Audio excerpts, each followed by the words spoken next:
আজকে আমার জন্য একটা কষ্টের দিন। এই দিনে আমার আব্বু মারা গেছে। এই যে এই মসজিদে আমার আব্বুকে জানাজা আবার গোসল করানো হয়েছিল। এগুলো হচ্ছে মসজিদে দিব। মসজিদে ধর বিধি করা যায় না।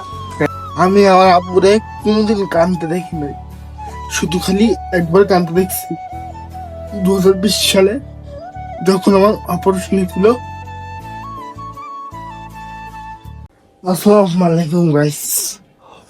তো আজকে আজকে আমার জন্য একটা কষ্টের দিন, কারণ আজকে ঠিক 4 বছর আগে এই দিনে আমার আব্বু মারা গেছে। তো আজকে আমার আব্বুর মৃত্যুবার্ষিকী। তো সবাই আমার আব্বুর জন্য দোয়া করবেন। আমি যে কি হারিয়েছি শুধু আমি জানি ভাই। আব্বু শুধু আমার আব্বু ছিল না, আমার বন্ধু, আমার দুঃখ সুখের সাথে, আমার বেস্ট ফ্রেন্ড, সব আমার আব্বুই ছিল। এখন আলাদা নিয়ে গেছে, কিছু করার নাই। আমার আব্বু কেমন ছিল জানেন? আমি আমার আব্বুরে কোনোদিন কাঁদতে দেখি নাই, শুধু খালি একবার কাঁদতে দেখছি 2020 সালে, যখন আমার অপারেশন হয়েছিল অ্যাপেন্ডিসাইডের। তখন আমি আমার আব্বুরে কাঁদতে দেখছি। এরপরে আর কোনদিন আমি আমার আব্বুরে কাঁদতে দেখিনি। আমার আব্বু আমার জন্য অনেক কিছু করছে। যদি রাস্তা দিয়ে হাইটে যাইতো যে ভাই আইসে চা খেয়ে দেন, আমার আব্বু বলতো না ভাই সময় নাই, আপনারা খান, আমি দাইয়া পোলারে ব্যায়াম করলাম। এ কথা বললা আব্বু সারাদিন। আমরা এখন কি করি? আমরা এখন সারাদিন মোবাইল নিয়ে পড়ে থাকি। আমার আব্বু তখন সারাদিন আমার নিয়ে পড়ে থাকতো। তাহলে বুঝেন একটা মানুষ কতটা পরিশ্রমী হইলে পুরা শ্রম, পুরা জীবনের শ্রম আমার পিছে দিচ্ছে আব্বু। আর কেমনি কেমনে আব্বু মারা গেল, আর কেমনি কেমনে 4টা বছর হয়ে গেল, টের পেলাম না। যাক,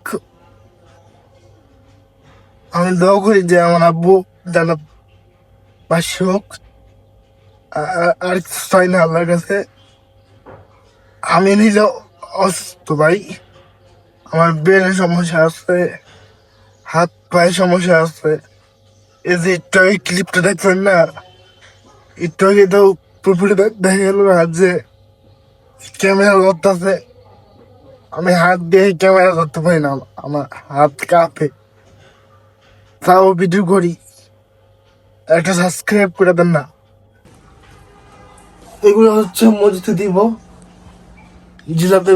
জিলাপির বদলে এগুলা দিব মসজিদে।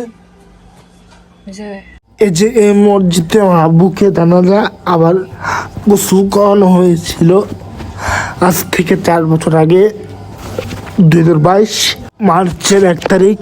আব্বুর জন্য দোয়া করালাম, দোয়া করা শেষ, এখন বাসা চলে যাচ্ছি। মানে বুঝলাম না। বউর হাতে কথা কো মোবাইল দিয়া। বউ বউ নাই। কত সুন্দর কত সুস্থ সবল। মসজিদ থেকে আইলাম, মসজিদে ধর ভিডিও করা যায় না, মসজিদে ধর ভিডিও করা যায় না। দেখা যদি রোজা থাকতো না তাহলে অনুষ্ঠান করতাম, মনটা শান্তি পাইতাম। কারণ হচ্ছে আমরা প্রতিবারই এই সময় হুজুরা নেই, সাথে 10 জন ছাত্ররা নেই, ওদেরকে কোরআন খতম দেওয়াই। কিন্তু এবছর কিছু করতে পারলাম না, শুধু মসজিদে দোয়া পড়লাম। তো আজকে ঢুকি, আমার না সঙ্গে দোয়া করবো। আল্লাহ হাফেজ।